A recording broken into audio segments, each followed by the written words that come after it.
Bertrand Vessière est professeur d'histoire contemporaine à l'université Toulouse-Jean Jaurès, membre du laboratoire Framespa. Il est l'auteur de plusieurs ouvrages consacrés à la construction européenne ainsi qu'aux relations internationales contemporaines.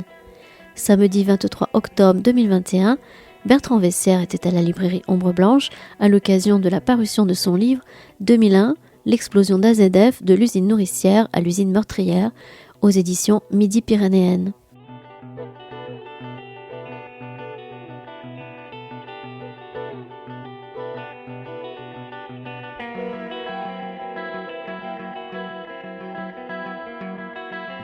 On va commencer là, j'espère qu'un petit peu plus de public va arriver. En tout cas, c'est un plaisir pour nous de reprendre un cycle de rencontres qui s'était interrompu à cause bien sûr de la crise du Covid.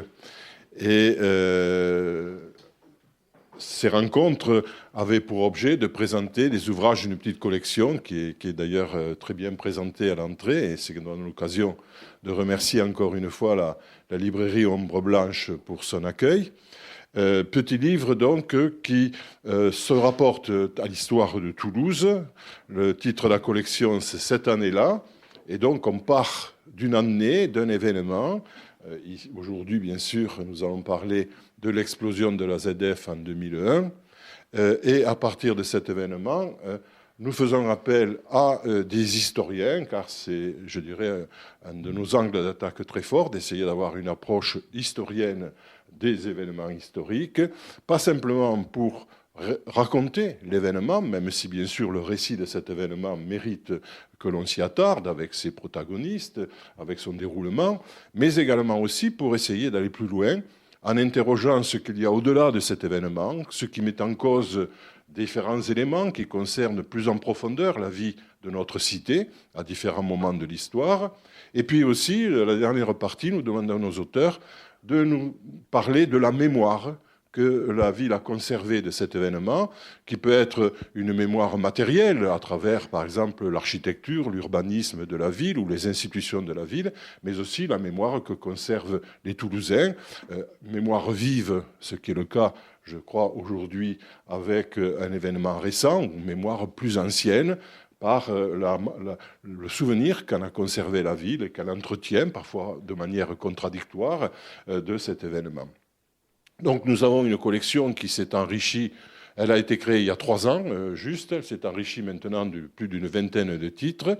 J'ai même le plaisir de vous annoncer que nous commençons à sortir de Toulouse, puisque à Bordeaux, Nantes ont sorti les premiers ouvrages et que nous envisageons aussi, le travail est déjà en préparation au niveau de la maison d'édition, les éditions Midi-Pyrénéennes, dirigées par Bernard Séden, qui est ici présent en premier rang.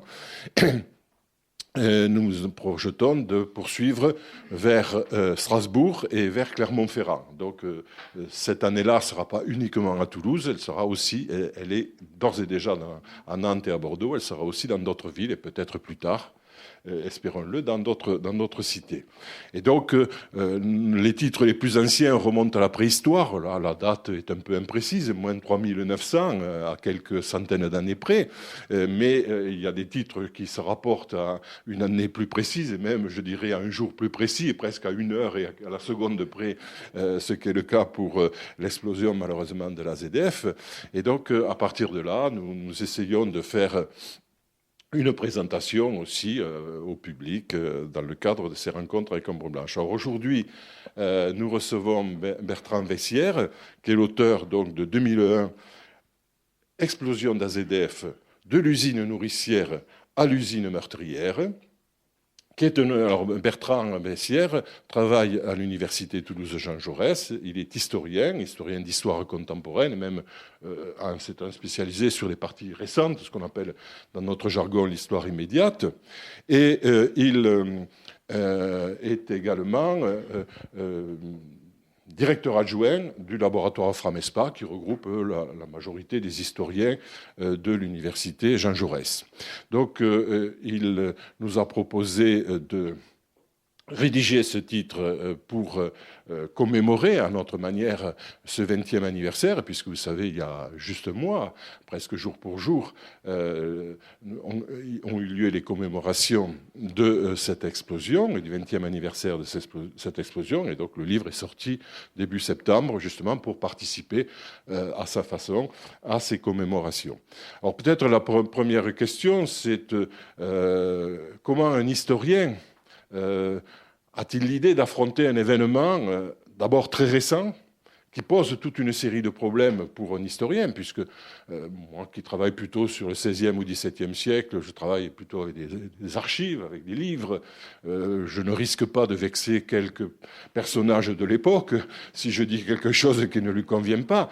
Quand on travaille sur l'histoire immédiate et sur des sujets qui, et c'est le cas de la ZF, ont suscité des débats, des polémiques, des affrontements, et ce qui est la réalité de la vie sociale, de toute manière, à toutes les époques, là, on se trouve, disons, face à des responsabilités, je dirais, encore plus grandes, puisqu'il faut essayer de toucher au plus près ce qu'on estime être la vérité, en s'entourant de maximum de précautions. Alors, peut-être, d'abord, ce sujet, pour quelles raisons as-tu eu l'idée de l'affronter, et ensuite quel problème cela t'a posé en tant qu'historien, c'est-à-dire pour trouver les sources, les éléments qui t'ont permis d'essayer d'approcher de la façon la plus objective cet événement qui reste marqué très profondément dans le souvenir de nos concitoyens.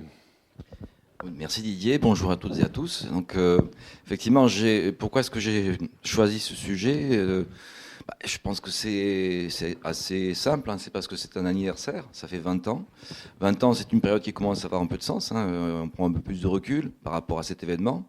D'autant plus que le feuilleton judiciaire, je suppose qu'on sera amené à en parler, a pris fin. Donc il est temps de prendre un peu de recul et un petit peu de profondeur.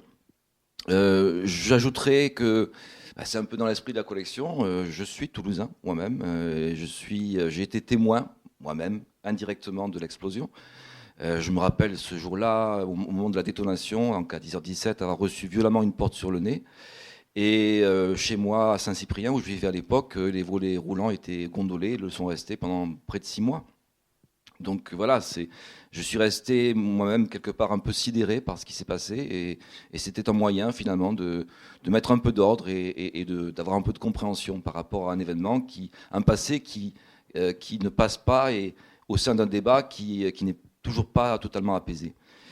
Et dernier point, donc ce que tu as abordé, l'histoire immédiate, effectivement, je suis de ceux qui prennent des risques, donc par conséquent. Je pense que, oui, je pense qu'il ne faut pas attendre trop longtemps, ne pas attendre le dépassionnement, le fameux recul que certains historiens évoquent. Parce que cette notion de recul est très relative, hein. On voit très bien que certains sujets très anciens provoquent encore des passions, hein. Tu disais que tu étais tranquille de ton côté, mais je te rappelle que désormais, les croisades sont un problème, la Révolution française est un problème. Enfin bref, les passions sont... le dépassionnement est une notion toute relative. Et donc, de mon côté, voilà, j'ai cette...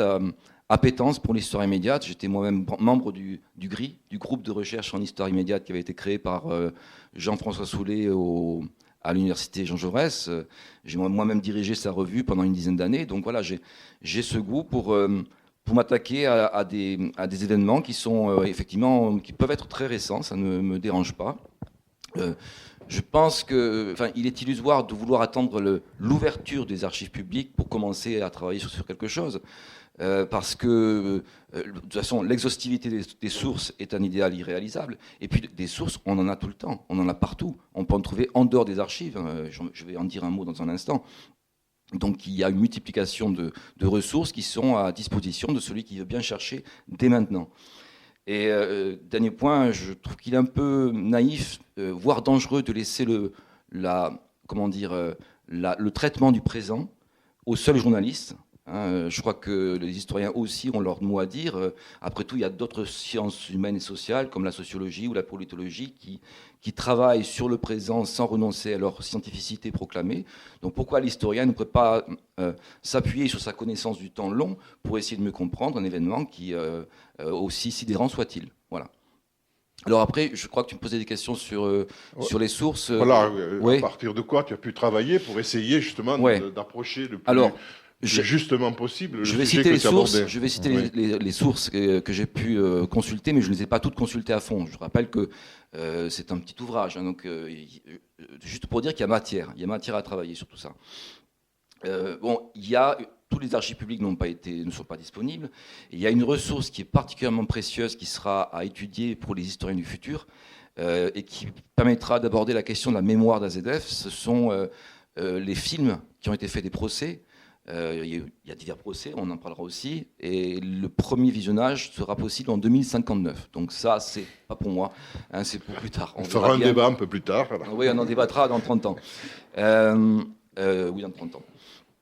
Mais voilà, il y a quand même toute une source, toute une ribambelle de ressources qui peuvent être d'ores et déjà travaillées, qui sont à disposition.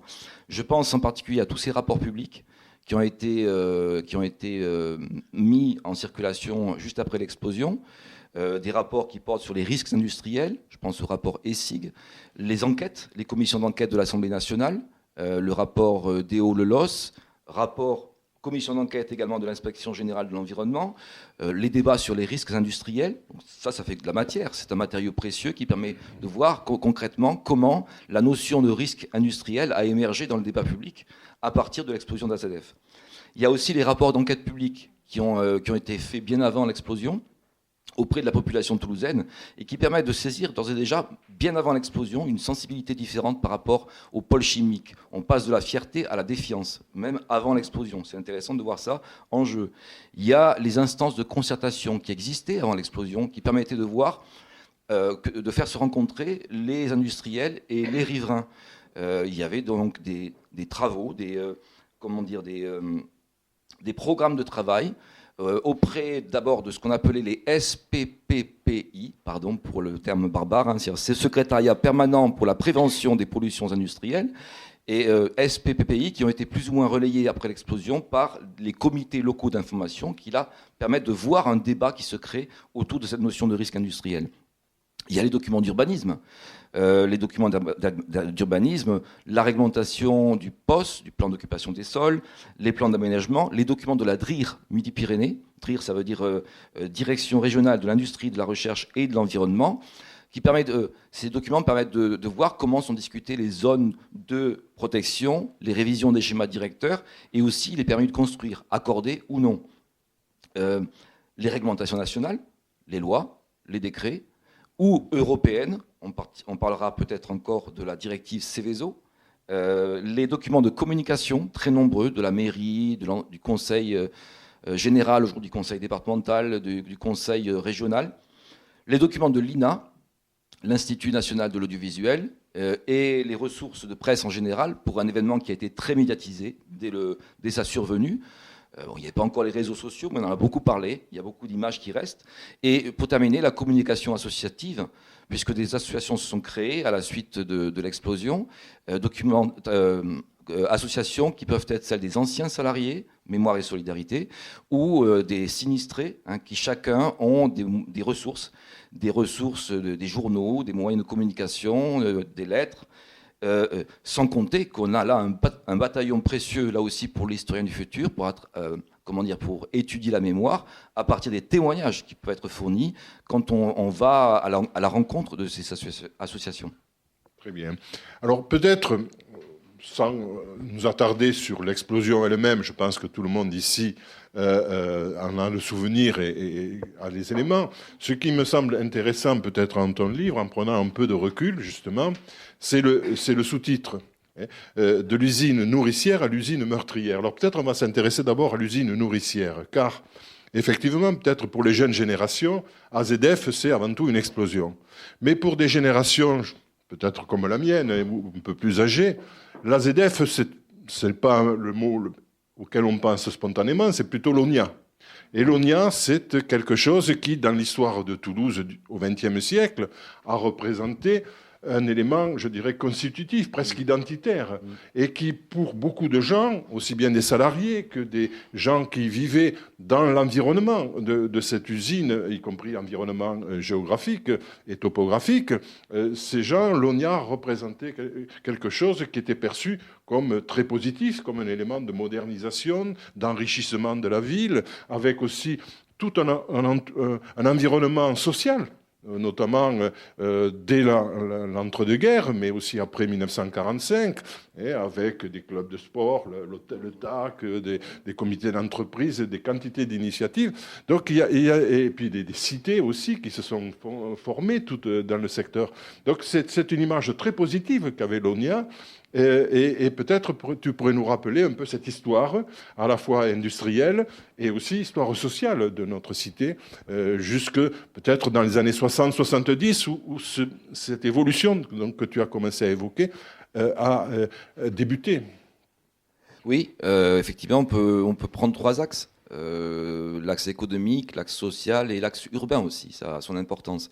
En ce qui concerne l'économie, bon, l'ONIA, donc l'Office national industriel de l'azote, c'est le symbole de l'entrée de Toulouse dans l'ère industrielle. Donc il s'agit l'ONIA a été créée par une loi adoptée en 1924. Donc c'est important parce que Toulouse avait été une ville un petit peu à l'écart de l'essor industriel, hein, même totalement à l'écart. C'était une ville sainte, c'était une ville savante, mais une ville qui dormait un petit peu, qui s'endormait un petit peu à l'heure de la révolution industrielle. Alors, on peut signaler des choses qui peuvent fouetter notre fierté locale quand même. C'est par exemple à Toulouse quand ont été créés les moulins du Bazac au XIIe siècle, qui transformaient les blés de la plaine toulousaine en farine. Et pourquoi j'en parle? Parce que c'est la première société par action qui a été créée en France. C'était donc à Toulouse. Il y a aussi les moulins à poudre qui ont été installés au XVe siècle, à partir du XVe siècle dans la ville. Alors, dans la ville au départ, mais à force d'explosion, on a fini par délocaliser ces moulins à poudre en périphérie. Mais voilà, c'est à peu près tout. Donc, les années 20 représentent... l'installation de l'ONIA dans les années 20 représente une chance, une ouverture vers l'industrie. Ça correspond aussi au balbutiement de l'aéronautique, hein, donc c'est une période assez faste pour Toulouse. Même si, il faut quand même bien préciser une chose, c'est que si l'ONIA a été installée à Toulouse, ce n'est pas forcément pour des raisons économiques. C'est d'abord pour des raisons politiques, hein, puisqu'il fallait... on avait donc avec l'ONIA une usine stratégique qu'il fallait installer le plus loin possible des frontières, et notamment les frontières considérées comme les plus dangereuses à l'époque, les frontières allemandes. C'est aussi pour ça que Toulouse a été choisi comme lieu pour la construction de l'ONIA. Il y avait la reconversion aussi des sites qui avaient été installés pendant la guerre. Oui, bien sûr. L'industrie de guerre. Tout à fait, notamment la poudrerie, dont je vais parler dans un instant. En tout cas, dès lors, l'ONIA devient une vitrine, la vitrine de la chimie toulousaine, avec des résultats très importants qui s'envolent notamment après la Seconde Guerre mondiale. Au départ, on fabrique exclusivement des engrais azotés. Il faut bien considérer que ça correspond au départ de l'agriculture intensive dans le sud-ouest et en France en général, la France qui était très en retard par rapport aux pays d'Europe du Nord. Et puis ensuite, on assiste à une diversification à partir de 1945 vers la chimie fine, la production de détergents, de colle, etc. Et même jusqu'à l'eau lourde, utile pour l'industrie nucléaire et l'électrotechnique. Concernant le social, alors c'est vrai qu'il y a beaucoup à dire. Comme je le disais, l'ONIA représente une fameuse chance de promotion sociale pour beaucoup à l'époque, pour une main-d'œuvre très abondante à Toulouse, constituée pour l'essentiel de fils ou de filles d'agriculteurs qui veulent un emploi à l'année, donc qui vont se tourner vers l'ONIA. Pourquoi?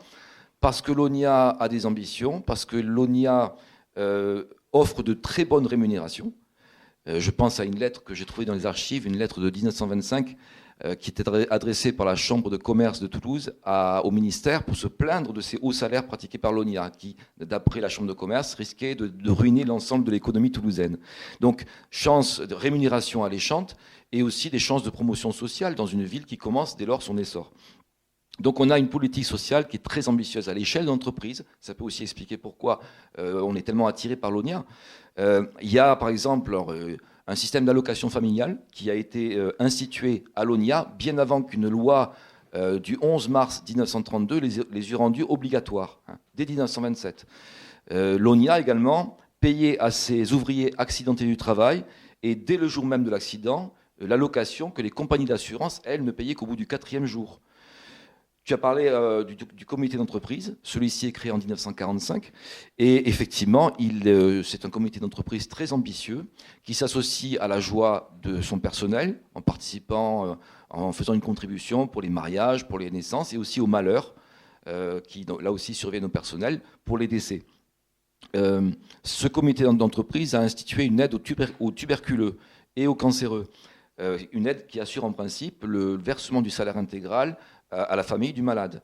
Le comité facilite également le placement de ces malades dans des sanatoriums ou dans des maisons de repos. Enfin, le comité d'entreprise participe financièrement à l'envoi des enfants du personnel en colonie de vacances et, c'est peut-être plus ambitieux, va jusqu'à organiser une aide pour ceux de ces enfants qui veulent entreprendre des études longues. C'est quand même merveilleux, parce que les études à cette époque, c'est extrêmement difficile d'accès, et il s'agit de promotion sociale pour des fils ou des filles d'ouvriers. C'est quand même quelque chose d'assez extraordinaire. Alors, il faut noter qu'avec AZF, donc azote et fertilisant, qui est mis en place en 1983, ces avantages concernent de moins en moins de personnes, parce qu'on assiste à une fonte des employés. Il y a de moins en moins d'employés. On en compte à peu près 1000 dans les années 80 et 500 dans les années 90. Sachant qu'à cette époque-là, du point de vue de l'économie, c'est l'aéronautique qui tire la couverture vers elle depuis déjà quelques temps, et que les questions environnementales prennent de plus en plus de place et participent à la stigmatisation d'AZF. Enfin, la question urbaine, alors c'est peut-être la plus intéressante et finalement la plus dramatique. Il faut rappeler que, donc, au départ, on installe à Toulouse, une usine, l'ONIA, donc, qui va fabriquer des engrais en se servant d'un brevet, le brevet de fabrication de l'ammoniac de synthèse, qui a été livré au nom des dommages de guerre par l'Allemagne. Donc il faut trouver un lieu pour implanter cette usine extrêmement ambitieuse. Et donc on s'entend pour installer le site à environ 5 km au sud du centre-ville, sachant qu'à cette époque, donc en 1924, à 5 km au sud du centre-ville, on est en pleine campagne. Voilà. Toulouse commence à peine son essor. Il y a environ à cette époque, je crois, quelque chose comme 200 000 habitants, c'est pas si mal, mais voilà, qui sont très concentrés autour du centre. Donc là où le site sera installé, il n'y a rien, si ce n'est la poudrerie nationale qui est déjà en place à ce moment-là, depuis 1852. Donc pourquoi cet endroit, donc, qui est au sud de l'île du Ramier, sur la rive gauche de la Garonne? Parce qu'il y a un terminal ferroviaire, ce qui est quand même utile pour une usine qui va produire et qui va disons, écouler sa marchandise. Il y a la proximité du fleuve, la Garonne, donc, et puis aussi, opportunité merveilleuse, les terrains sont cédés gracieusement, précisément, par la poudrerie nationale et permettent donc une installation facilitée.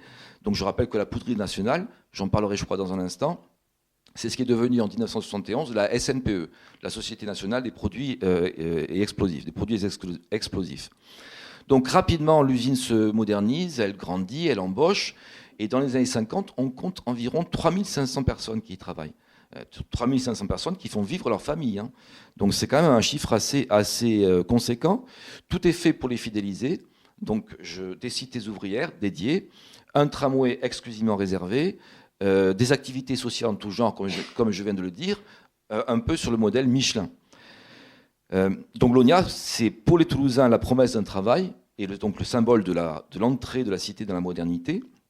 Et malgré les dangers ou les conditions de travail qui sont parfois difficiles, ceux de l'ONIA, un peu comme les gueules noires de la mine, ils vont former une confrérie à part, finalement, pour un métier à part. Et pour cela, ils seront logés à part. C'est là où on retrouve l'histoire urbaine. Pour tous ces nouveaux employés, donc qui se sont multipliés, il faut trouver des logements en périphérie de la ville, là où le terrain est moins cher et où il y a moins de contraintes pour construire. Donc on peut dire que des quartiers vont naître de rien, comme Papus, par exemple le quartier Papus, entre autres, il y a plusieurs quartiers qui apparaissent. À ce moment-là, la cité Papus qui est construite entre la fin des années 40 et le début des années 50, 900 logements vont être construits sur le terrain d'une ancienne coopérative laitière qui avait autrefois, longtemps avant, appartenu à un capitoul, quelques siècles auparavant. Donc on voit donc pourquoi cette installation? Parce que il faut que que l'usine soit accessible. Donc il faut rapprocher les ouvriers de leur lieu de travail. Voilà, ils sont juste à côté, avec des petits immeubles de 3 étages pour les ouvriers et des résidences pavillonnaires pour les cadres. Donc il y a des installations qui sont faites, comme le stade de Gironis ou le TAC, dont tu as parlé, le Toulouse Athletic Club, sous l'impulsion du comité d'entreprise. Donc on a un développement qui s'accélère, notamment dans les années 40 et les années 60. Je pense en particulier à ce vaste projet que le Mirail, qui prévoit 27 000 logements, très près de l'usine, finalement à 1 km à vol d'oiseau, à l'ouest du site de l'ONIA.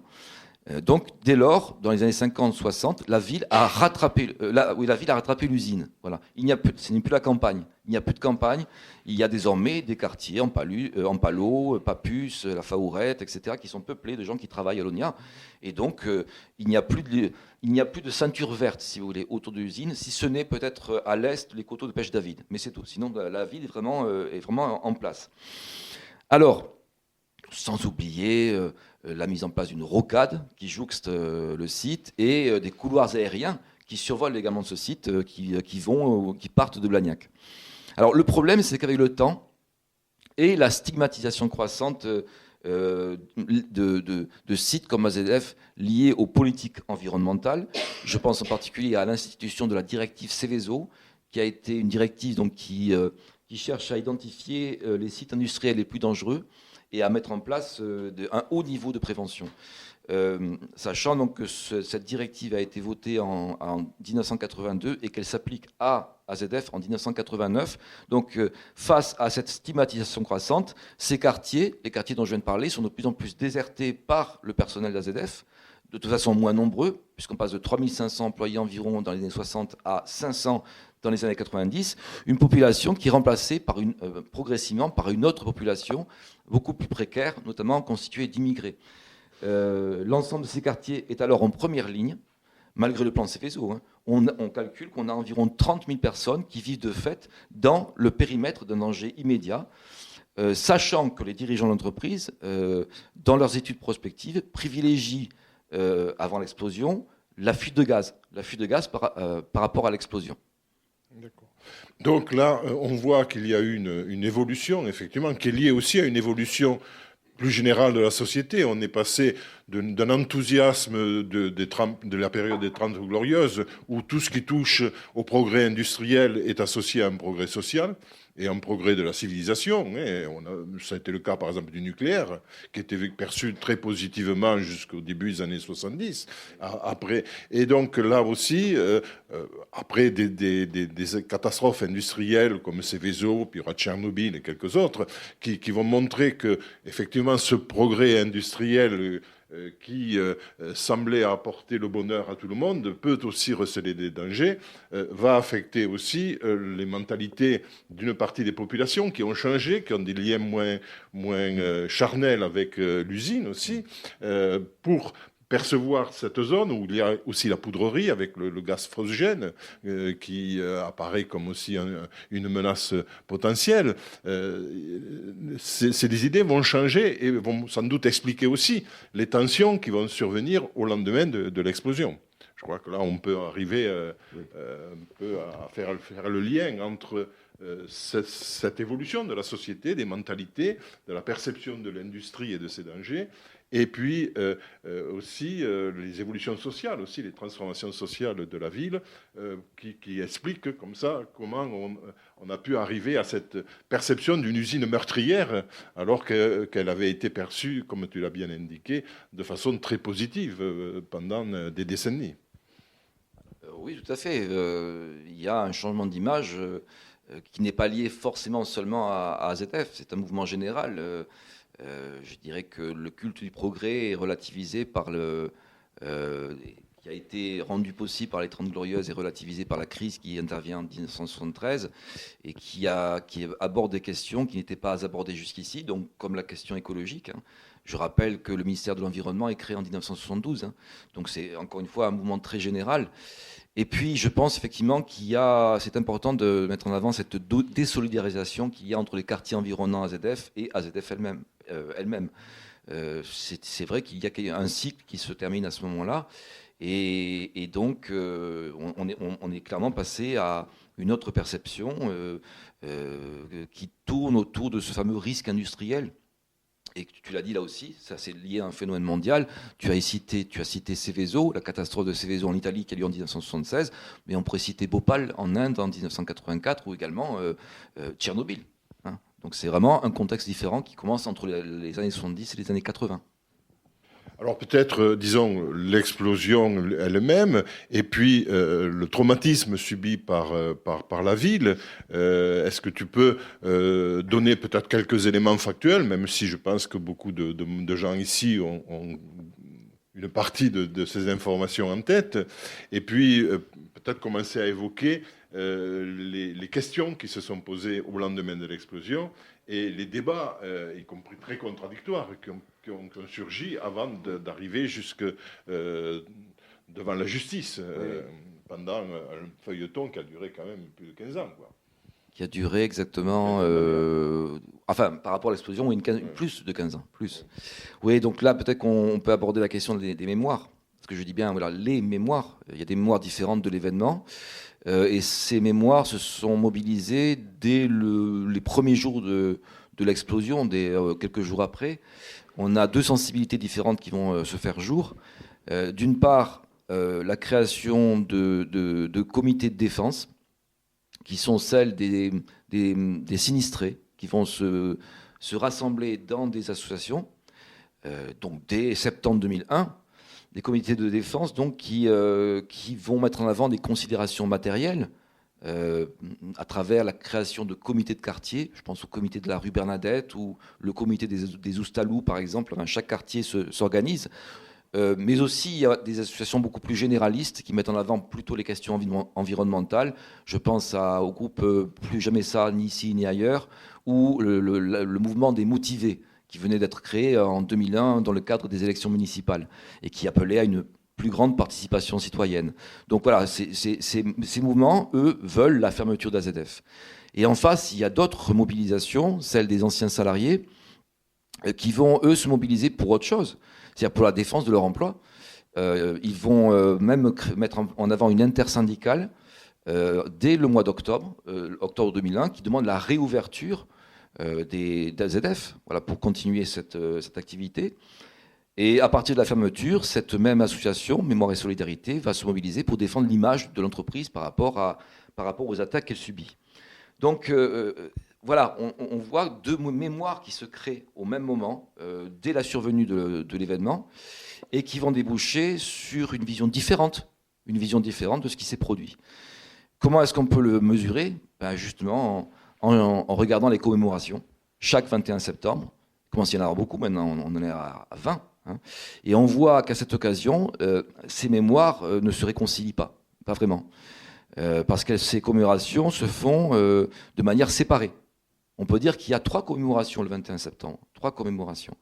La première qui commence à 10h, c'est celle des anciens salariés qui se réunissent devant leur stèle, où ils déposent un dépôt une gerbe devant cette stèle, aux côtés de l'ancien PDG d'AZF, Serge Biechelin.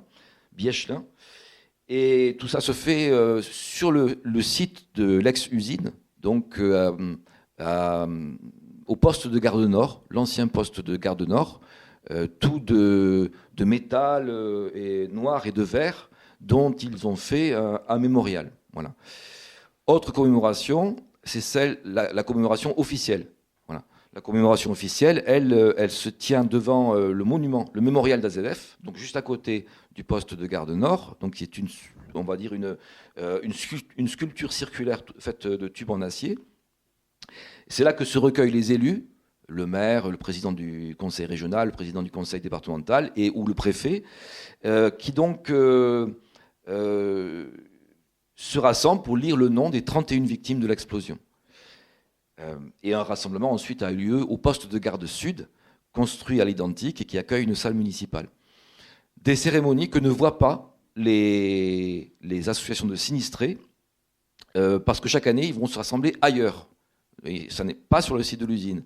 Ils vont se rassembler sur le rond-point du 21 septembre, au bout de la route de Seyss, parce que pour eux, il est normal, c'est ce qu'ils disent, que les responsables de l'explosion commémorent d'un côté et que les victimes commémorent de l'autre côté. Voilà, c'est ce qu'ils mettent en avant.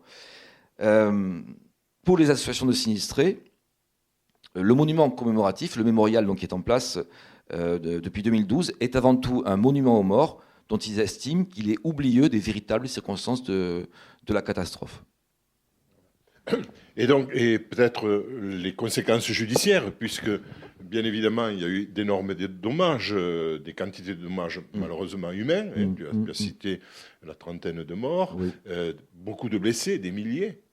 Le nombre reste au niveau de blessures certainement un peu imprécis. Et puis aussi des dizaines de milliers d'appartements, de maisons qui ont été de manière diverse. Tu citais la porte que tu avais reçue sur la tête et les volets qui avaient été. Malheureusement, dans d'autres endroits, c'est carrément les habitations, des entreprises aussi qui ont été complètement dévastées. Oui. Et tout cela, bien sûr, représentait enfin, l'université du Mirail à l'époque. On est quelques-uns à y avoir travaillé. A subi aussi d'énormes dommages. Là. Donc, des quantités de lieux de Toulouse ont subi des conséquences qui se traduisent par des dépenses, par des remboursements, par des problèmes d'assurance, etc.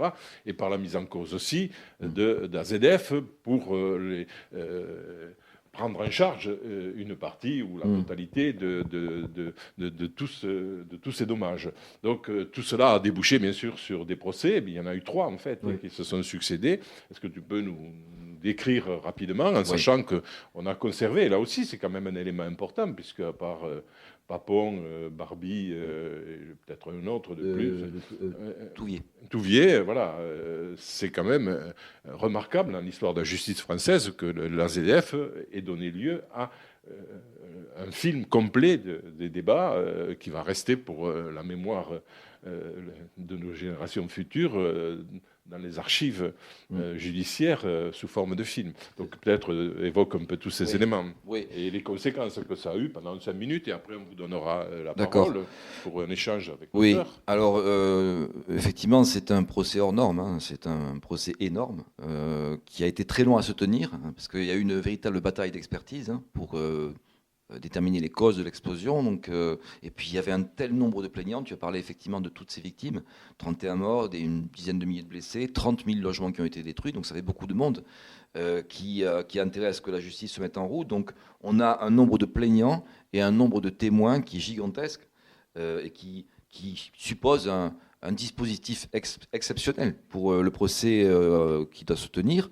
Je rappelle que le dossier initial est constitué de 109 tomes, totalisant 53 820 pages. Donc ça fait quand même un gros départ. Donc du coup, le premier procès se tient seulement entre février et juin 2009. Donc on est à presque 8 ans de l'explosion, c'est très tard. Il se tient à Toulouse, dans un lieu qui est déjà assez immense, c'est la salle Jean Mermoz, qui va donc accueillir 60 avocats, des milliers de parties civiles. C'est le plus grand procès en correctionnel jamais tenu en France. Et donc, comme tu le dis, un procès qui sera filmé pour l'exemple, suivant la directive Badinter, comme ont été effectivement les procès Barbie, dans Touvier, Papon, dans l'ordre chronologique. Ce procès aboutit à une relaxe générale. Là, donc, ce qui provoque un certain mouvement d'humeur et qui entraîne un appel du parquet qui va aboutir à un second procès qui se tiendra au même endroit 3 ans plus tard, donc en 2012. Et là, on aboutit à un verdict différent.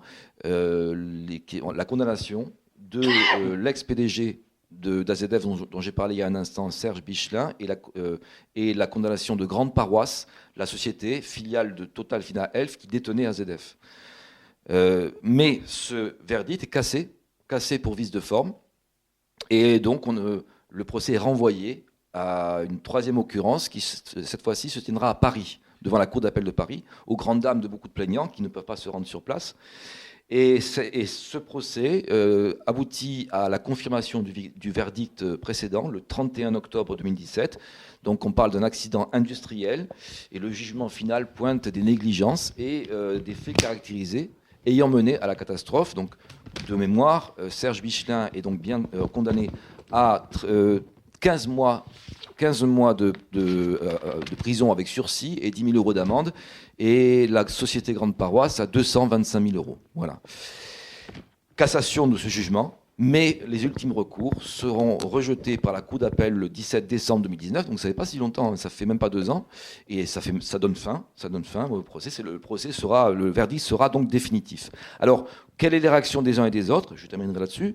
Donc, les anciens salariés n'acceptent pas ce jugement, pour lesquels il n'y a eu aucune négligence. Je vous l'ai dit, ils défendent l'image de l'entreprise et ils voudraient que l'on privilégie d'autres pistes, notamment par l'examen du lieu même où a eu lieu l'explosion, le cratère, donc où était le hangar 221 qui a explosé, qui est toujours en friche et toujours sous scellé judiciaire. Voilà. Quant aux sinistrés, eux, ils apprécient ce jugement, mais ils estiment qu'il n'est pas allé assez loin. Pour eux, le responsable, c'est Total. Et son ancien PDG, Thierry Desmarais, qui, eux, ont été relaxés pourtant. De plus, ces sinistrés voudraient que les décisions condamnant Grande Paroisse et Serge Biechelin, décisions donc qui ont été actées en 2019, figurent sur le mémorial d'AZF, ce que refusent absolument les anciens salariés. Voilà, alors je vous propose maintenant de continuer cette discussion, mais en vous donnant la parole. Alors, on va vous faire passer une petite liste. Si vous souhaitez, comme nous allons reprendre maintenant régulièrement tous les mois les présentations d'autres ouvrages, il y en a sur la peste, vous avez la liste, là on les redonnera. Vous pouvez mettre votre nom et votre mail si vous le souhaitez. Si vous préférez ne pas le faire, bien sûr, vous n'êtes pas obligé. Tenez, si vous pouvez faire passer, il y a un crayon. Et je donne tout de suite la parole à qui souhaite prolonger le débat avec Bertrand, parce qu'il a évoqué un certain nombre de choses, je crois déjà beaucoup de choses, mais comme c'est un sujet qui n'en finira certainement pas de sitôt de susciter des questions, des débats, voire des controverses, je pense que vous devez avoir vous aussi un certain nombre de choses à dire. Oui, je vous en prie. Merci. Bon, si vous me permettez, pour des raisons médicales, je préfère rester assis parce que ma station debout est particulièrement pénible. Bon, moi, je dois dire d'entrée pour à M. Vessière, je n'ai pas lu son livre. Voilà. Donc, je l'ai pas fait pour des raisons qu'il peut pas certainement comprendre. Au bout de 20 ans, avec l'implication qui a été la mienne, je suis arrivé à un degré de saturation qui fait que il a fallu qu'on m'encourage fortement pour que ce matin, je vienne ici reparler à nouveau d'AZF. Dans ma famille, c'est un sujet tabou, parce que maintenant, bon, effectivement, c'est trop lourd à supporter. Oui, alors je me suis dit, on me demande de me présenter. Je suis Jacques Mignard, je suis le président de l'association. Je suis un ancien salarié et président de l'association AZF Mémoire et Solidarité qui regroupe de nombreux salariés. Pas tous. Elle regroupe même aujourd'hui, je dirais même des sinistrés qui nous ont rejoints parce que, bon, sur certains thèmes, on peut avoir des points de convergence. Donc, je me retrouve, je dois le dire très clairement, je me retrouve, mais je fais pas si j'avais des choses à dire, j'ai l'habitude de les dire clairement. Donc, je me retrouve pleinement dans ce qui vient d'être dit, sur l'histoire, sur son interprétation, pratiquement dans toutes les grandes lignes. Bon, évidemment, il y a des points de détail sur lesquels on pourrait revenir, mais je ne pense pas que ce soit très utile. Donc, effectivement, je pense que le livre est le reflet fidèle d'une réalité que nous avons connue les uns et les autres, chacun à notre place. Concernant, alors je vais quand même être plus précis, moi, concernant l'association de salariés, puisque je suis censé la représenter, même si on ne m'a pas mandaté pour ça, mais je ne pense pas avoir des problèmes avec mes anciens collègues pour prétendre les représenter. Je pense que les tensions que l'on vit aujourd'hui, après, qui se manifestent par les fameuses 3 cérémonies. D'abord, les 3 cérémonies, je dois dire qu'en ce qui concerne les salariés, ils participent à 2 de ces cérémonies, à la cérémonie des salariés, et puis ceux qui le souhaitent, dont je suis, on va même déposer une gerbe avec la municipalité. Il n'est par contre pas question que l'on aille au rond-point au rond-point des sinistrés, au rond-point du 21 septembre, je crois que ça a été baptisé, où là, bon, on a affaire à un positionnement clairement politique, où chacun est dans sa posture, le seul ennemi n'étant pas ni la sécurité ni l'environnement, le seul point de convergence, c'est Total, que l'on doit mettre en cause pour des raisons que l'on peut apprécier, partager ou pas, mais qui sont effectivement le dénominateur commun qui motive ceux qui se retrouvent ce jour-là à cet endroit.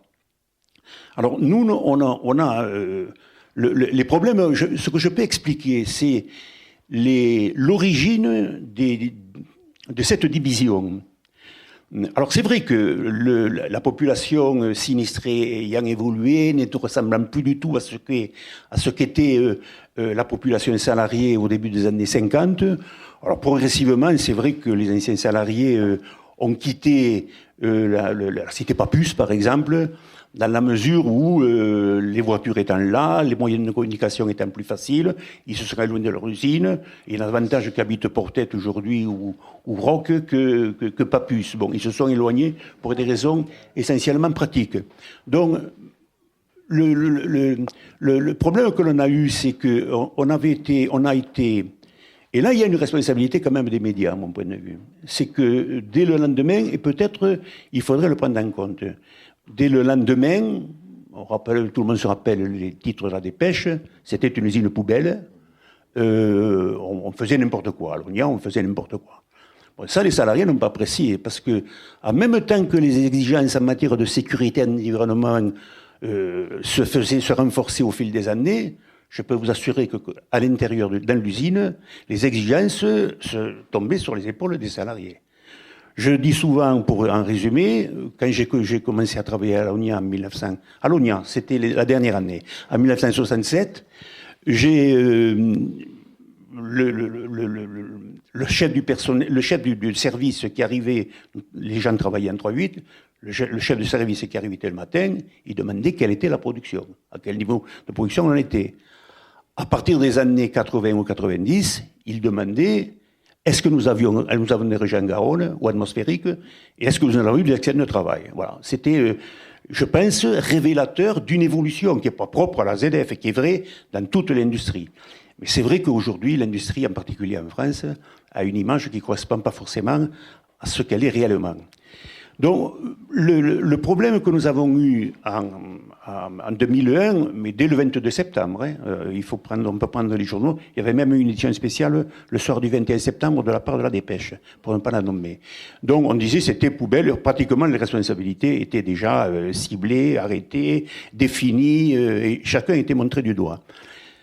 Nous, on a d'abord eu ce phénomène de rejet par rapport à ce qui s'est passé, à ce que l'on disait qui était infondé.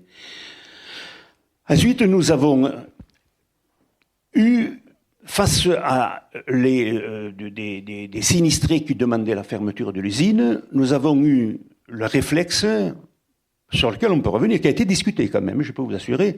J'étais accessoirement le secrétaire de la section CGT de l'usine.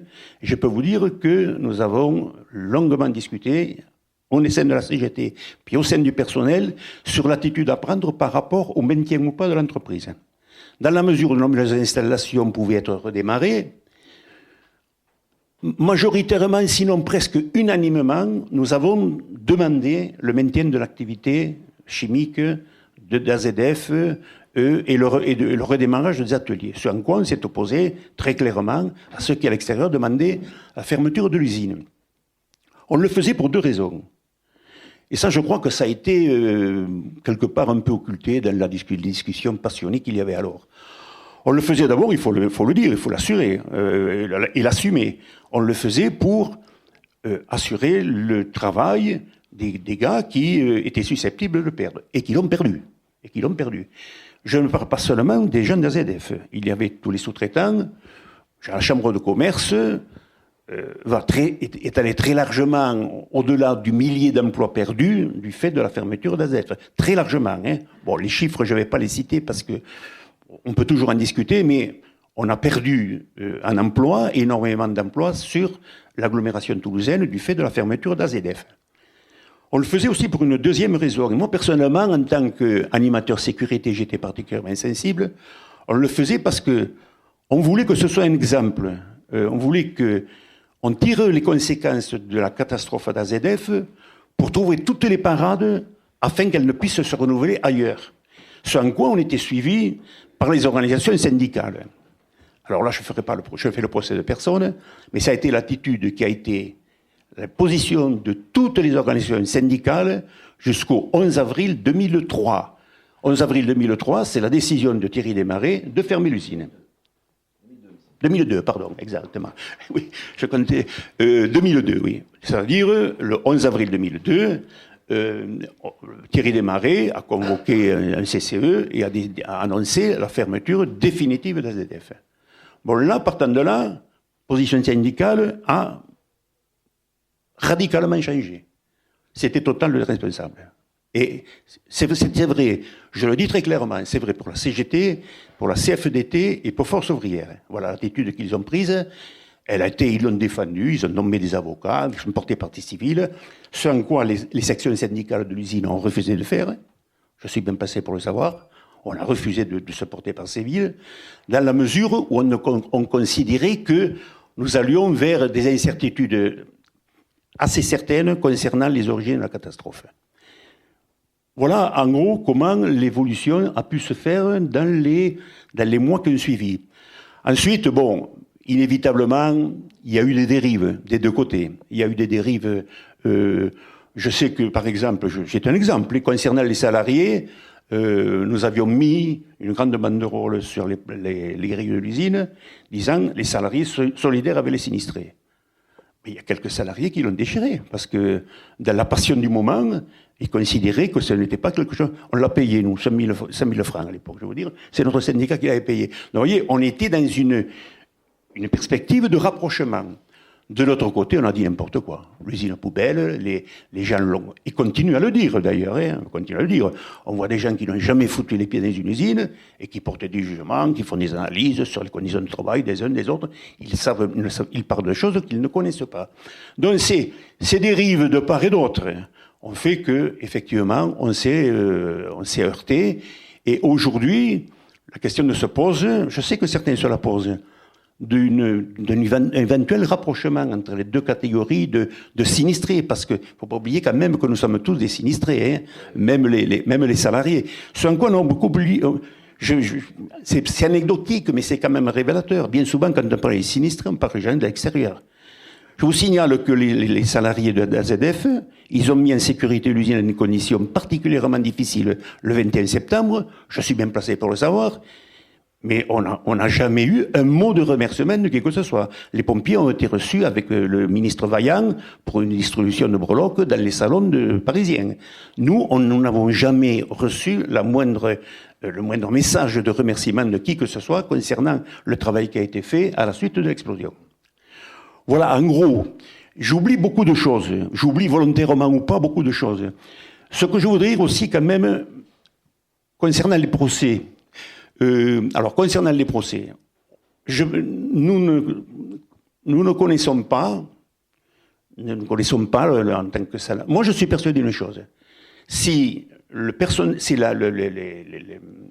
techniciens de l'usine avaient mené l'enquête, en quelques jours, nous aurions su exactement du début à la fin ce qui s'était passé. À partir du moment où, pour des raisons à la fois légales, obligation de créer une commission d'enquête extérieure. Bon, pour ces raisons-là. Pour des raisons aussi, peut-être qu'on peut imaginer que on n'a pas à aller regarder ailleurs qu'à AZF ce qui s'est passé pour expliquer la catastrophe. Toujours est-il que on a perdu énormément de temps en matière d'enquête. Elle a duré 7 ans, puisque on a jugé en 2000, elle était clôturée, je crois, en 2008 ou 2007, voilà. Et elle a été, le premier procès, bon, je l'ai vécu passionnément, les trois d'ailleurs. Mais le premier procès, la fin était, je comprends, frustrante mais elle correspondait à une réalité. On n'a jamais déterminé l'origine de l'explosion d'AZF. Aujourd'hui non plus d'ailleurs, hein. Même si j'ai quelques idées, tout récemment, mais j'ai quelques idées là-dessus.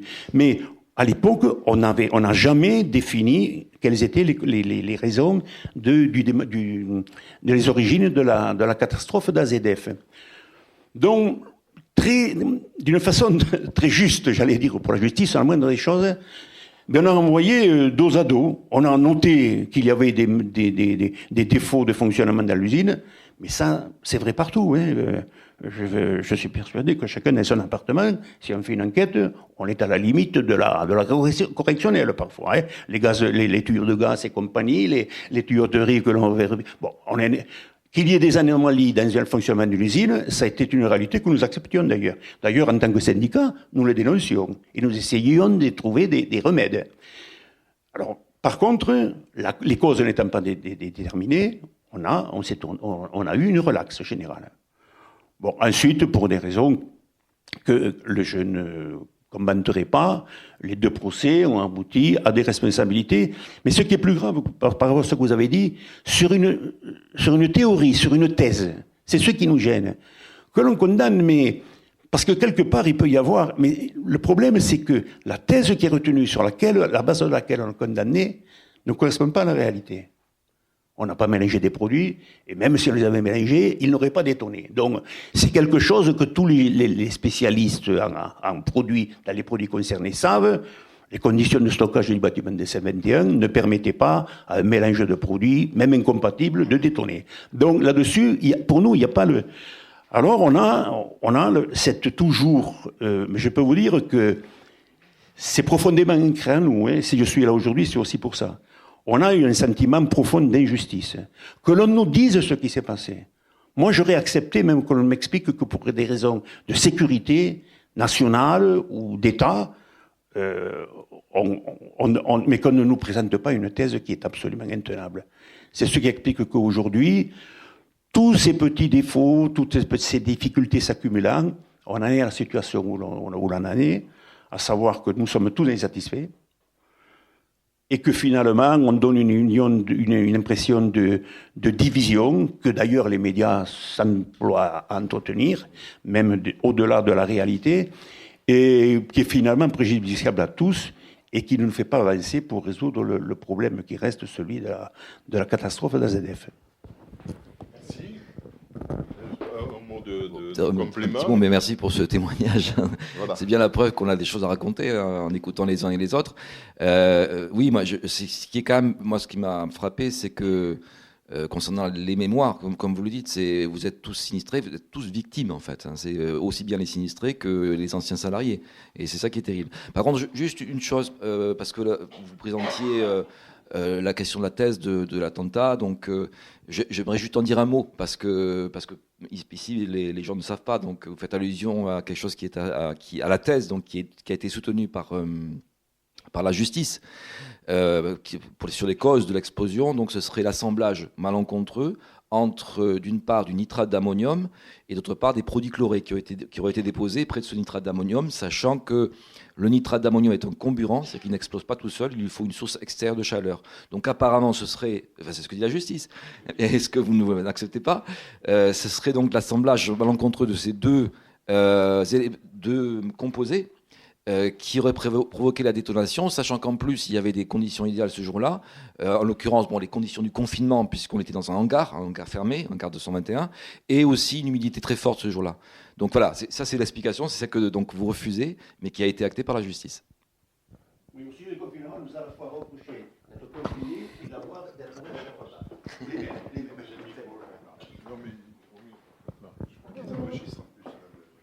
Je voudrais te poser une question concernant la page 42, le 3e procès.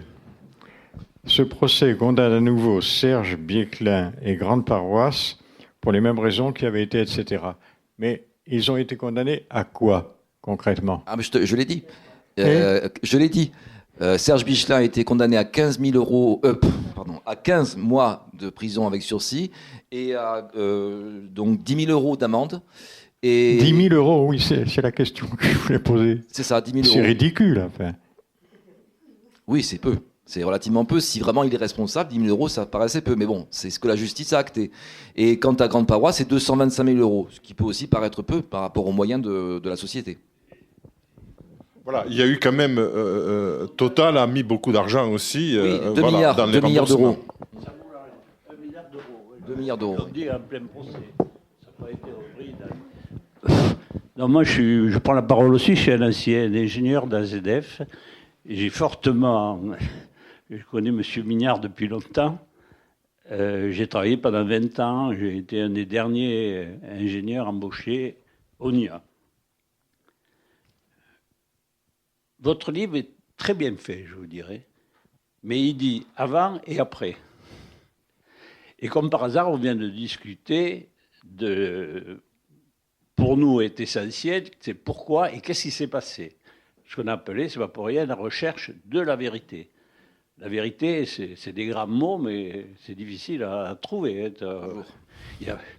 On va prendre d'autres exemples, ne serait-ce qu'en ce moment, moi je sors d'une conférence sur les antivax et tout ça, c'est des bons sujets vis-à-vis de, non, mais vis-à-vis de la connaissance, vis-à-vis de, et en même temps du sens du risque. Je crois que le dernier conférencier que j'ai entendu, il disait, on est rentré dans une société où on persuade les gens qu'il n'y a pas de risque. Et je crois que c'est vrai. Ou que le risque zéro est tout ça. Enfin, bon, c'est une parenthèse. Mais pour en revenir, je crois que ce qu'a dit Mignard résume pas mal de la position qu'on peut avoir. Ce qui est dommage, c'est qu'à un moment donné, il a, je crois, bien résumé, même côté victimes et sinistrés, et il y a eu 31 morts quand même. Je n'ai pas encore entendu le chiffre, mais si, 31 morts. Plus les victimes. Je peux vous dire, je suis allé à pas mal d'obsèques, d'enterrements dans les 31 morts. Le soir, j'ai pas dormi de la nuit. Au bout d'un moment, on n'a plus voulu chercher la vérité. C'est pour ça que nous, on a été choqués. Alors ça, c'est le problème de l'instruction, c'est le problème de tout ce que vous voudrez. Mais à un moment donné, nous, on continue à dire, mais essayons de comprendre ce qui s'est passé. Essayons de comprendre. On n'était pas là pour défendre Total, on s'en foutait éperdument. On a été partie civile dans le procès pour avoir accès au procès. Alors, moi, j'ai suivi, bien sûr, les 3 procès. Mais d'essayer de comprendre. Et vous l'avez résumé tout à l'heure un peu, on est dans la période où on continue à chercher à comprendre. Et d'ailleurs, nous, on envisage, puisqu'on a quand même travaillé pas mal sur cette recherche, mais avec nos petits moyens, mais enfin, il y a autant d'ingénieurs que de non-ingénieurs dans l'association, et puis on a quand même pas mal de connaissances en chimie, si l'on peut dire, d'essayer de le diffuser d'une autre manière que certains bouquins qui ont été faits, qui sont une charge sans grande démonstration, honnêtement. Hein. Ce n'est pas le cas de votre livre, encore une fois, que j'ai bien apprécié, et je l'ai lu, autant j'ai persuadé Mignard de venir, mais moi je l'ai lu, et qui est très bien fait, mais je vous dis encore une fois, avant et après. Quoi, hein, mais pendant, quand je dis pendant, c'est le problème de la vérité de l'explosion, qui pour nous représente quand même quelque chose, dans la mesure, puis ça peut servir à pas mal de gens quand même, pour l'industrie, qui représente quelque chose de pas en rester sur cette version finale de la justice. Moi, j'ai entendu une conférence, il y a des gens qui parlent, un ancien magistrat de Toulouse qui s'est occupé ou qui a participé au procès. J'y suis allé, il a parlé de tout, sauf de vraiment. Le procès avait été très bien organisé, tout ça. Bon. Vous discutez avec lui, j'ai dit, mais à un moment donné, vous êtes à la retraite, maintenant, qu'est-ce que vous en pensez? Réponse, la justice est passée, terminée. Ben oui, la justice est passée, mais honnêtement, on est encore 20 ans après, on n'a toujours pas compris ce qui s'est passé. Qui est toutes ces victimes et tout ça, je suis loin de vous dire que c'est rien, hein, ça, la catastrophe. Moi aussi, je suis allé chercher... Moi, j'étais à la retraite déjà, mais je suis allé chercher mes petits-enfants à l'école. Je peux vous dire que les premières heures n'étaient pas faciles. Mais je suis content qu'il ait dit tout ça, parce qu'il y a ce morceau-là qui manque. Alors vous dites, il fera rappel aux mémoires, quoi. Enfin, et c'est vrai, mais en fait, les mémoires, les témoins... il y en a encore quelques-uns. Ça va se dissiper. Il y a eu des enquêtes, mais bon, quand vous lisez, enfin, oui, bon, il y a eu pas mal de livres, mais je ne sais pas sur comment la mémoire pourra s'améliorer. Ou alors il y aura un jour des gens qui parleront un peu plus, peut-être, j'en sais rien. Voilà ce que je voulais dire. Merci. Oui. Un petit commentaire supplémentaire Non, concernant, effectivement, c'est très frustrant parce que moi, je n'ai pas les moyens de mener une expertise pour évoquer la réponse que vous attendez. Hein. Et ce n'est pas tellement mon objectif. Hein. L'objectif de la collection, c'est simplement d'insérer un événement dans la mémoire de la cité. Donc c'est surtout cette notion de mémoire. Et l'avant et l'après, précisément, qui m'intéressait. Pour le pendant, je n'ai pas les moyens qui me seraient nécessaires pour savoir exactement ce qui s'est produit. Oui, ben justement, on va plus parler de cette histoire-là actuelle dont vous parlez, mais revenons sur bien avant, 19e siècle, il y avait l'hôpital Marchand qui était installé. Et est-ce qu'il y a une mémoire par rapport à ce qui s'est passé, par rapport à, d'abord, l'autorisation de mettre une usine chimique en face d'un hôpital psychiatrique, l'explosion très forte dans l'hôpital et la mémoire de ces lieux. Est-ce que vous avez travaillé dessus ou est-ce qu'il y a quelque chose à ce sujet? Sur la mémoire, ça va être un peu compliqué, mais par contre, c'est intéressant ce que vous évoquez sur le passé, parce que l'hôpital Marchand a été construit en 1858. Et donc l'usine AZF a été implantée précisément en 1927. Mais il y avait déjà sur place la poudrerie nationale, qui déjà était voisine de l'hôpital Marchand en 1852. Juste avant l'hôpital, 1852 pour la poudrerie, 1858 pour l'hôpital Marchand. Et là, en fait, tout ce que je peux dire, c'est que finalement, ces installations ont été mises là pour les mêmes raisons d'éloignement. C'est-à-dire qu'on a écarté les usines dangereuses et les fous. Voilà, l'hôpital psychiatrique a été installé là pour ces raisons-là. Mais là aussi, effectivement, l'hôpital a été rattrapé par l'urbanisation et il a payé cher au moment de l'explosion, puisque les malades ont été évacués. L'hôpital a été fermé, il a rouvert, je crois, assez tard, en 2006, 2007, un truc comme ça. Voilà. Donc, mais je n'ai pas la mémoire, je ne peux pas vous répondre sur la mémoire de l'hôpital par rapport à l'événement, pas précisément.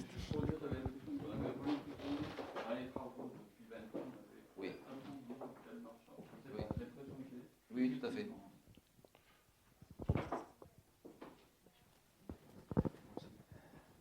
Oui, je vous remercie pour ce livre. Je n'ai pas fini de le lire, mais je vais le finir. Merci. Il m'a rajeuni parce que je n'étais pas à Toulouse quand AZF a explosé. J'étais en train de travailler en Grèce. Et les étudiants ou les anciens étudiants que j'accompagnais sur le terrain m'ont caché pendant plusieurs heures qu'il y avait eu un grave accident à Toulouse. Et quand ils me l'ont avoué, très tard le soir, ils m'ont dit toute la ville a été abîmée. J'étais assez emmerdé parce que ma famille était à Toulouse et ils me signalaient le lieu de l'explosion, et dans un premier temps, je n'imaginais pas que ce pût être AZF qui avait explosé, et je craignais que ce soit l'entreprise qui fabriquait du combustible pour Ariane, etc. La SNPE. Hein, ouais. Je savais que si Ariane...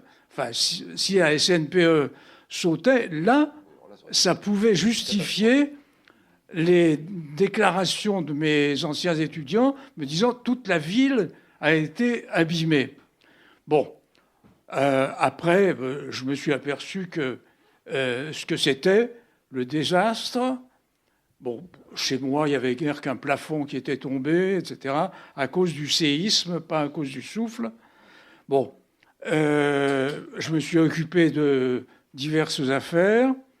Et puis, là-dessus, j'ai été forcé de m'intéresser de près d'un peu plus près à l'explosion, parce qu'un de mes camarades d'école qui enseignait la géographie à Nanterre m'avait demandé, sachant que je suis anglophone, de piloter une hindoue qui doit être sociologue ou anthropologue ou quelque chose comme ça, et qui voulait venir à Toulouse pour enquêter sur l'explosion dans la mesure où elle était spécialiste de l'explosion de Bhopal.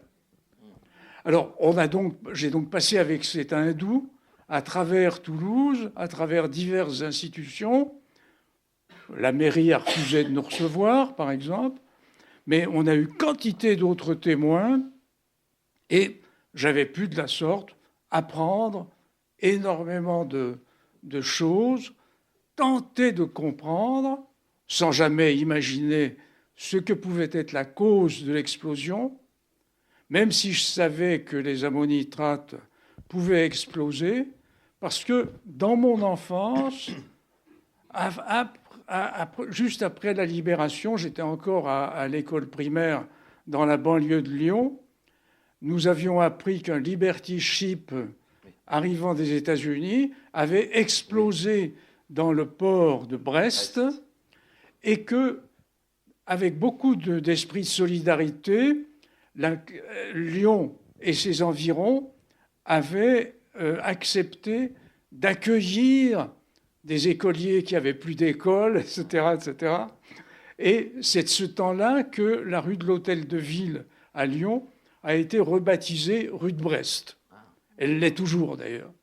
Bon, et quand je vais à Lyon, que je passe rue de Brest, je me remémore cet épisode de ma lointaine enfance. Bon, voilà. Merci d'avoir écrit ce livre. C'est vrai que vous ne nous apprenez pas la vérité, mais en tout cas, je ne suis pas sûr que ça soit véritablement le but des historiens. Je le dis d'autant plus légèrement que je ne suis que géographe. Mais on essaie d'établir les faits. Et je crois que ce qui est important, surtout quand on fait de l'histoire immédiate, c'est d'essayer d'apprendre aux autres, à nos concitoyens et à quelques autres, comment il serait bon d'éviter les choses. Et je crois que la raison de la catastrophe, finalement, c'est dans l'inclusion progressive d'une usine potentiellement dangereuse, comme toute usine chimique. Voilà, la chronique le montre suffisamment à travers le monde, d'inclure cette usine dans le tissu urbain sans la moindre discontinuité. Parce qu'on a dessiné le périmètre de Céveso bien trop tard. Bien sûr. Hein, par rapport au lycée d'à côté, par rapport au dépôt des autobus, etc. C'est là la grande faute. C'est la distribution de permis de construire, d'élargissement des autoroutes, etc. Et on pourrait dire de la proximité de l'aéroport, puisqu'il suffit de regarder le ciel en cas d'autant et voir par où passent encore, même si leur trajectoire a légèrement changé, les avions qui décollent ou ceux qui atterrissent. Merci. Alors, je donne Madame. Merci pour cette conférence. Moi, je crois que je discute d'AZF tous les ans avec mes collègues parce que je travaille à l'agence de l'eau à Ampalo. Et pour le coup, voilà, les bâtiments et des collègues ont été très touchés. Donc, on en discute au moins une fois par an encore de cet événement-là. Moi, je voulais vous poser une question un peu plus large, en fait, sur votre regard d'historien par rapport au changement de comportement. Est-ce qu'à votre avis, en fait, cette catastrophe, en fait, a fait bouger les lignes ? Et par rapport à votre regard d'historien sur une échelle de temps beaucoup plus longue, vous avez cité Bhopal, d'autres catastrophes, Tchernobyl, voilà, qui étaient dans les années 80, 86. sur une échelle de temps beaucoup plus longue qui est l'histoire du monde, faut-il s'attendre encore à beaucoup de catastrophes? Ou faut-il avoir beaucoup de catastrophes pour que les lignes bougent? Et on voit toutes les difficultés qu'on a aujourd'hui pour faire évoluer les mentalités sur le changement climatique, alors qu'il y a encore des débats sur les pétroliers qu'on a entendus pour ce qui se passe aux États-Unis et qui prouvent bien en fait que voilà, dans les années 70, il y avait déjà une crise énergétique et il était très très difficile, je pense, d'imaginer pour les gens en fait qu'on puisse avoir un changement climatique. On est quand même 50 ans après et finalement, toutes les évolutions qu'on a, les perspectives qu'on a à 2050 vont toujours dans le même sens et pour autant, ça ne bouge pas. Donc, voilà, je voulais vous interroger sur votre regard d'historien, sur qu'est-ce qui fait bouger les lignes et à votre avis, sur une échelle de temps plus longue, comment ça peut bouger et faire évoluer les choses? Alors, c'est une vaste question. Je vais essayer d'y répondre en reprenant les éléments les uns après les autres. Donc, je dirais que ce dont vous parlez, c'est la notion de risque industriel. C'est quelque chose qui effectivement a été traité à la légère pendant très longtemps.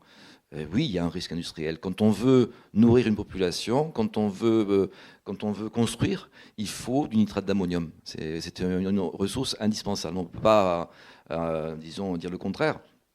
Mais pendant longtemps, effectivement, on a ignoré le risque qui allait avec. Voilà, il n'y a pas de culture du risque particulière. Contrairement à d'autres pays où cette culture du risque est déjà largement diffusée. Au Japon en particulier, où il y a des débats qui se tiennent entre les industriels, les pouvoirs publics, les riverains. C'est assez avancé.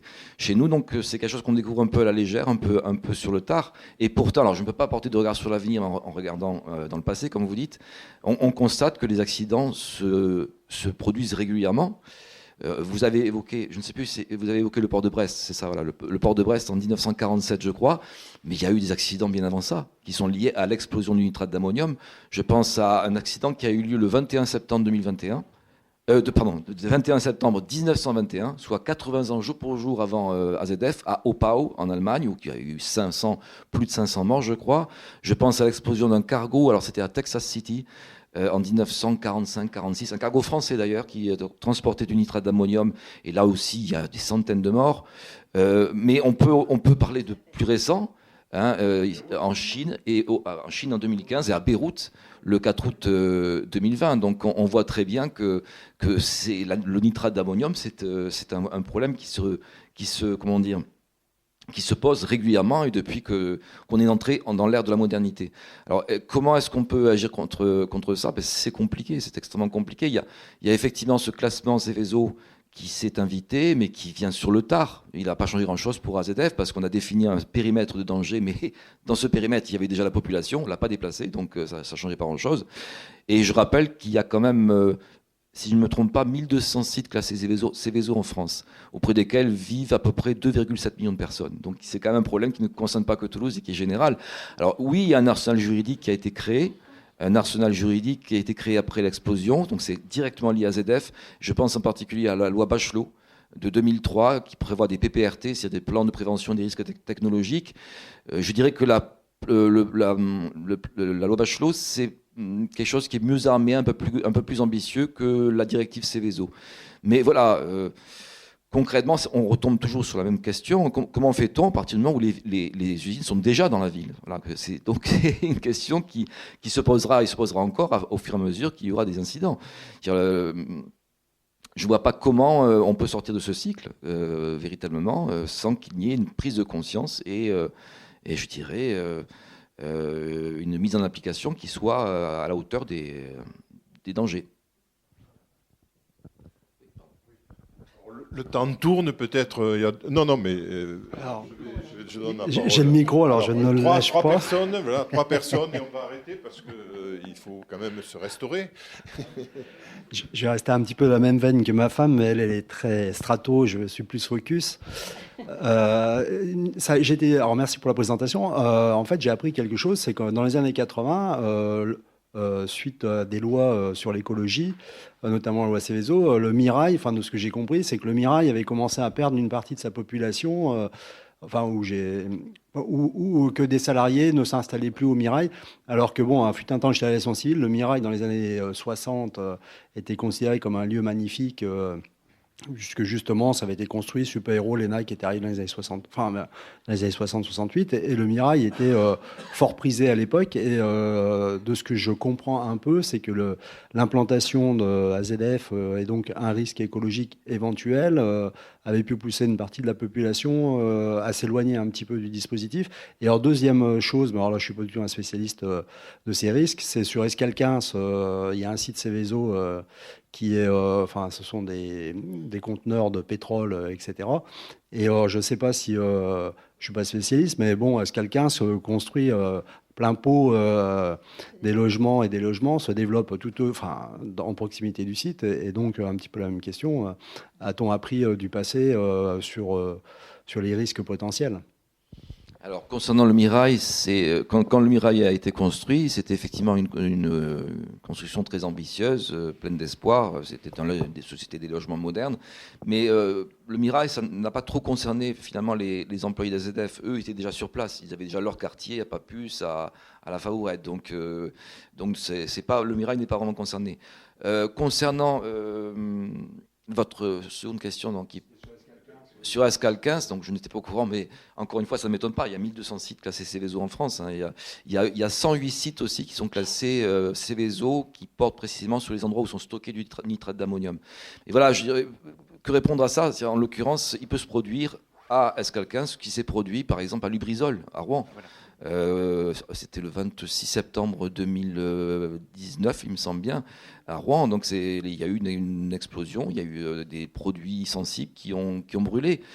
Mais là, il faut quand même reconnaître que le PPRT qui était en place a bien fonctionné. L'incident a été circonscrit et il n'y a pas eu de dégâts. Il n'y a eu que 14 maisons qui ont été touchées. Donc il y avait un plan d'action qui a été très efficace, beaucoup plus efficace qu'en 2001 où on a eu une catastrophe à moyen dépassé. Tout le monde a été dépassé par ce qui s'est produit. Mais on dira que peut-être justement Lubrizol montre, même si c'est terrible, montre qu'il y a quelque chose qui se met en place peut-être. Une question très rapide. Alors merci pour cette présentation très éclairante. J'avais un certain nombre de questions, mais qui ont déjà été posées. Donc c'est l'avantage sur la permanence des risques industriels. Il y en a, on peut rappeler par exemple sur des questions de munitions qui sont encore immergées dans 3 bras morts de la Garonne. Il y a aussi, oui, autant pour moi.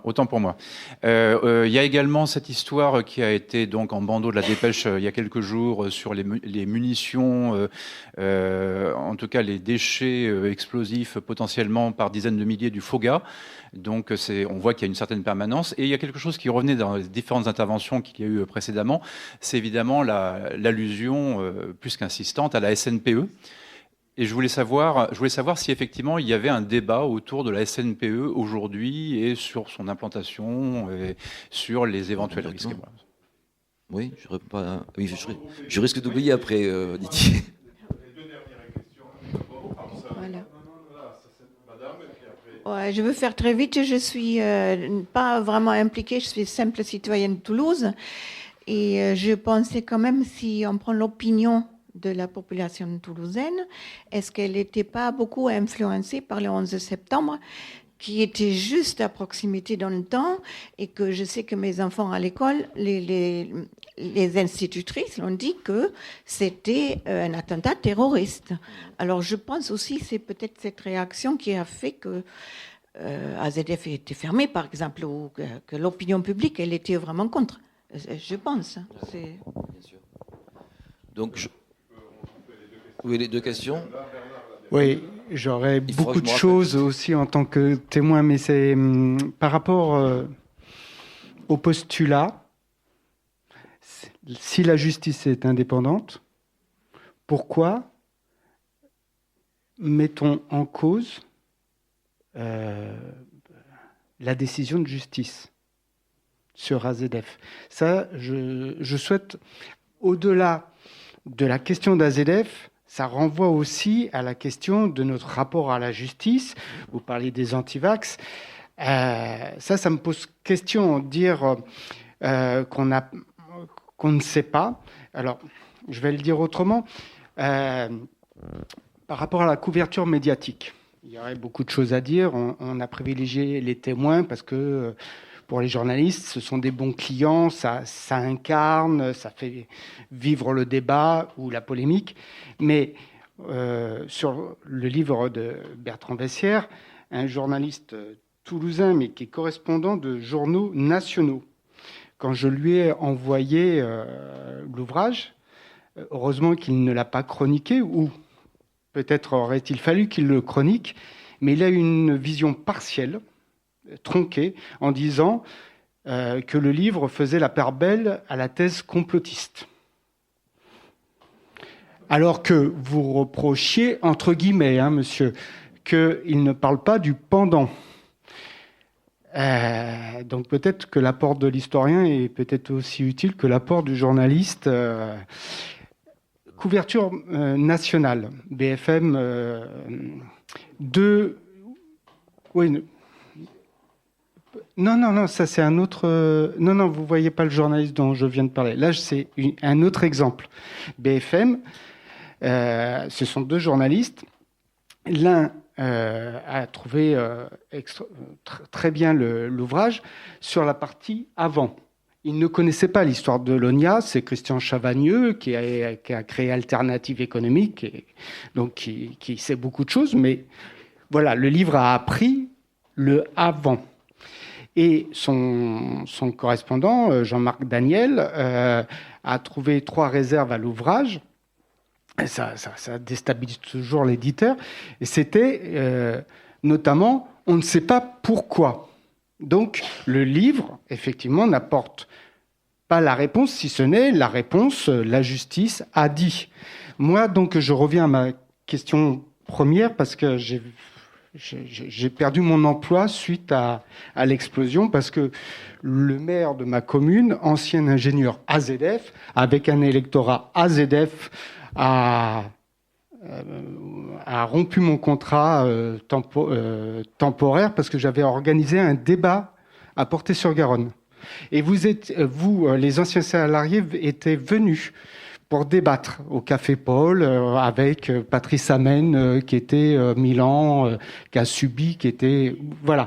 Donc j'étais plus jamais ça, mais pas gauchiste. C'était en fait le risque industriel, on l'a pris en compte parce qu'on a... vous voyez, bon, mais c'est pas un coup commercial, l'éditeur que je suis. Quand Bertrand Bessières a proposé cet ouvrage, je cherchais pas la vérité, mais à établir les faits et à dépassionner les mémoires, peut-être. Comme vous l'avez dit, moi j'ai été à la dernière. Je vous voyais parmi tous les élus et d'autres salariés qui, beaucoup étaient restés près de votre stèle. Hein. Donc, là, c'est un peu d'émotivité parce que je suis content que vous soyez là, alors que je ne vous ai pas envoyé d'invitation ou autre, et vous, monsieur. Bon, donc, c'est aussi la grande question, c'est la culture du risque. Et aujourd'hui, je pense que la population toulousaine est repartie, et d'autres populations, dans ses habitudes. Alors, il y a probablement des gens sensibilisés à Escale 15. Nous, on a l'Indergaz, je ne sais plus comment ça s'appelle, qui est Céveso à Portet-sur-Garonne. Parce que je suis à Portet-sur-Garonne. Et quand on a habité Portet-sur-Garonne, mes beaux-parents avaient dit « Oh là là, mais il y a AZF, ça va sentir mauvais ». Et puis il y aura l'explosion, mais pas l'explosion, mais on sera dans le couloir du vent. Mais on a décidé d'habiter Portet-sur-Garonne parce que j'y travaillais avec nos 2 enfants. Donc on a assumé. Et si on a été pour la fermeture du site, c'était pas par vengeance en disant « Ah, on s'est trompé en habitant Portet-sur-Garonne ». C'est que, effectivement, une fois que l'usine a été intégrée à la ville, nous, on a pris notre risque d'habiter à proximité, mais une fois que ça a explosé, quelle que soit la raison de l'explosion, on va pas en remettre, puisque justement, peut-être citoyens plus éduqués, intéressés, bon, une fois que ça a explosé, c'est bon, table rase. Excusez-moi, bon, là, je redonne le micro. Bon, alors Bertrand, peut-être, je ne sais pas si on peut conclure, malheureusement, c'est un sujet qui va susciter encore de longs débats. Mais je vais pas conclure. Et je trouve très bien déjà que peut-être notre petit livre aide à faire avancer le débat, y compris peut-être à le dépassionner, même si la mémoire de chacun, on le voit à travers vos interventions, reste encore très, très, très vive. Il faut essayer d'avancer. Alors, il y a des aspects techniques et technologiques ou scientifiques qui échappent à l'historien, ce que Bertrand a rappelé, mais néanmoins aussi, il était important aussi, ne serait-ce que de resituer l'histoire de l'ONIA, l'histoire de l'AZF, dans le contexte de l'histoire de Toulouse, avec aussi cette part, bien sûr, catastrophique, mais il n'y a pas eu que ça dans l'histoire de l'ONIA, et il fallait aussi le dire, je crois que c'est bien. Et puis, il y a un après, qui est celui de cette mémoire, qui reste encore douloureuse, et qui s'apaisera sans doute avec le temps, et peut-être que des éléments nouveaux nous aideront plus tard à mieux comprendre les choses. En tout cas, si on peut apporter une petite touche, ce serait déjà pas mal. Alors, peut-être 2-3 mots de réponse. Pour répondre aux questions qui m'ont été posées quand même. Donc, concernant la SNPE, donc la Société nationale des produits explosifs, elle continue ses activités. Donc, on a parlé de l'arrêté, mais ça, le redémarrage a été demandé par Raffarin, Jean-Pierre Raffarin, le Premier ministre de l'époque, en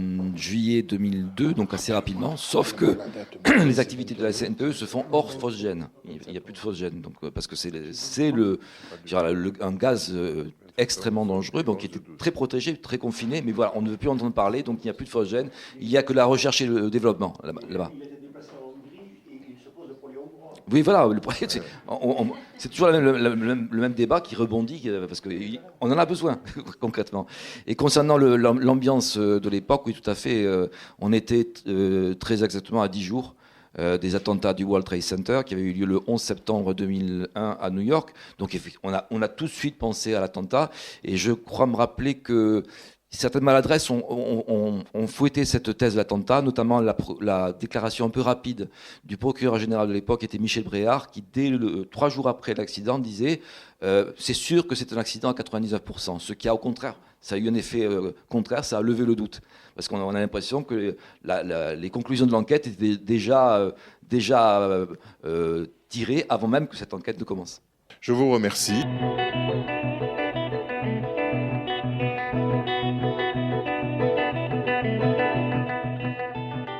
Vous venez d'écouter à l'instant Bertrand Vessière, auteur du livre 2001, L'explosion d'AZF, de l'usine nourricière à l'usine meurtrière, édition Midi-Pyrénéenne, à la librairie Ombre Blanche, samedi 23 octobre 2021.